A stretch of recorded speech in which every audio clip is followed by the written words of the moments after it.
دوستو خانہ کعبہ کے شمال مغربی دیوار سے متعلق ایک چھوٹا سا حصہ ہے جس کو ایک نیم دائرے کی شکل میں ایک نیچی دیوار نے گھیر رکھا ہے۔ اس دیوار کے دونوں سرے خانہ کعبہ کے شمال رکن اور مغربی رکن سے تھوڑا فاصلہ چھوڑ کر ختم ہو جاتے ہیں تاکہ حاجیوں کے گزرنے میں آسانی رہے۔ اس جگہ کا نام حتیم ہے، لیکن عام طور پر بہت سے حاجی طواف کے دوران حتیم کے باہر رہتے ہیں۔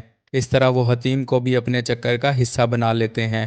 اس اندرونی حصے میں فرش کے پتھروں کے نیچے حضرت حاجرہ علیہ السلام اور حضرت اسماعیل علیہ السلام کی موجودگی کی وجہ سے اسے حجر اسماعیل علیہ السلام کہا جاتا ہے۔ دوستو، حضرت عبد المطلب کو ایک رات بہت سکون محسوس ہو رہا تھا۔ اگلی رات بھی اسی تجربے کی امید میں وہ وہیں سو گئے۔ پھر انہیں ایک خواب آیا۔ خواب میں آنے والے نے کہا کہ برکت کو کھود کر باہر نکالو۔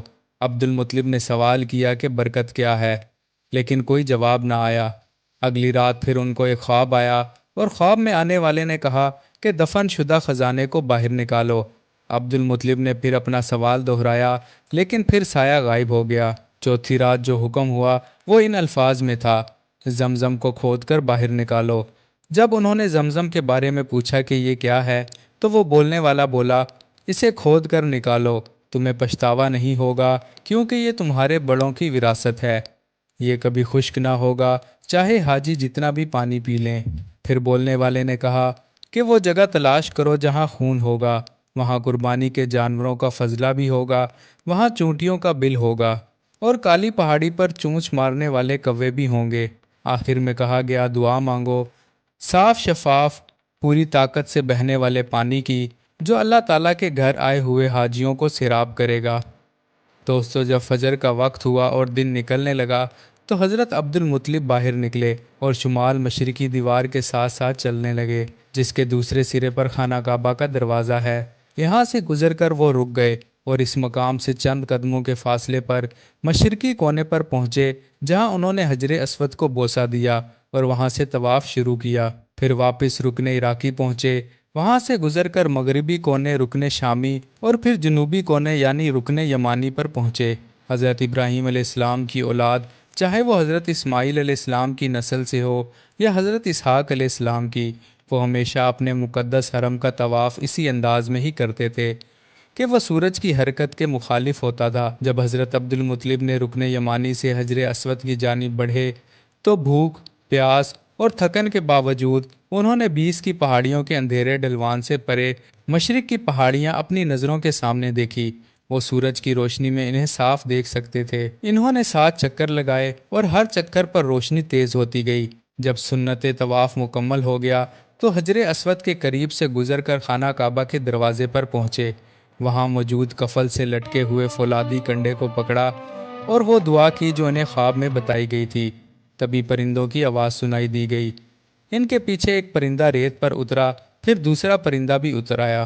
اسی دوران عبد المطلب نے دعا ختم کر لی اور جب پیچھے مڑے تو دیکھا کہ دونوں کوے ایک مخصوص چال چلتے ہوئے ان دونوں چٹانوں کی طرف بڑھ رہے تھے۔ وہ اس جگہ سے تقریباً 100 گز دور ایک دوسرے کے مقابل تھیں۔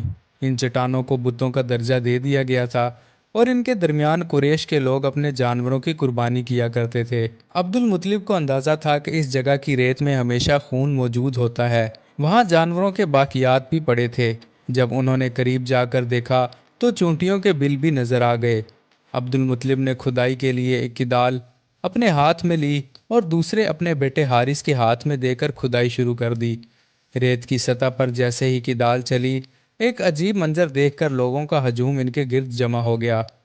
عبد المطلب کے معزز مقام کے باوجود کچھ لوگوں نے اعتراض کیا کہ بتوں کے درمیان ایک اور قربانی کی جگہ پر کھدائی کرنا بے حرمتی ہے، لیکن عبد المطلب نے اس اعتراض کی پرواہ کیے بغیر کھدائی جاری رکھی اور حارث کو بھی ہدایت دی کہ کام میں کوئی رکاوٹ نہ آئے۔ یہ لمحہ انتہائی صبر آزما تھا اور ممکن تھا کہ بدامنی پیدا ہو جاتی، مگر دونوں ہاشمی اپنے عزم میں پختہ رہے، جبکہ باقی لوگ خاموشی سے یہ سب دیکھ رہے تھے۔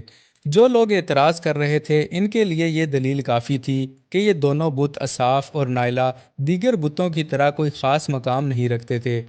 مزید یہ کہ کچھ لوگوں کے نزدیک یہ دونوں قبیلہ جرہم کے مرد اور عورت تھے جو خانہ کعبہ کی بے حرمتی کی وجہ سے پتھر بنا دیے گئے تھے۔ خیر، عبد المطلب کھدائی جاری رکھے ہوئے تھے کہ اچانک کدال ایک پتھر کی تختی سے جا ٹکرائی۔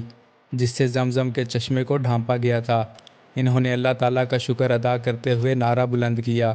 ہجوم دوبارہ جمع ہو گیا، بلکہ اس میں مزید اضافہ ہو گیا، اور جب وہ خزانہ سامنے آیا جو قبیلہ جرہم نے دفن کیا تھا تو ہر فرد نے اپنا حق مانگنا شروع کر دیا۔ عبد المطلب نے اس تنازع کو حل کرنے کا سب سے بہترین طریقہ اپنایا۔ اس پر عمل کرتے ہوئے خزانے کا کچھ حصہ حرم کعبہ کے لیے نکالا گیا اور کچھ حصہ عبد المطلب کے لیے۔ مزید ویڈیوز کے لیے چینل کو سبسکرائب کریں۔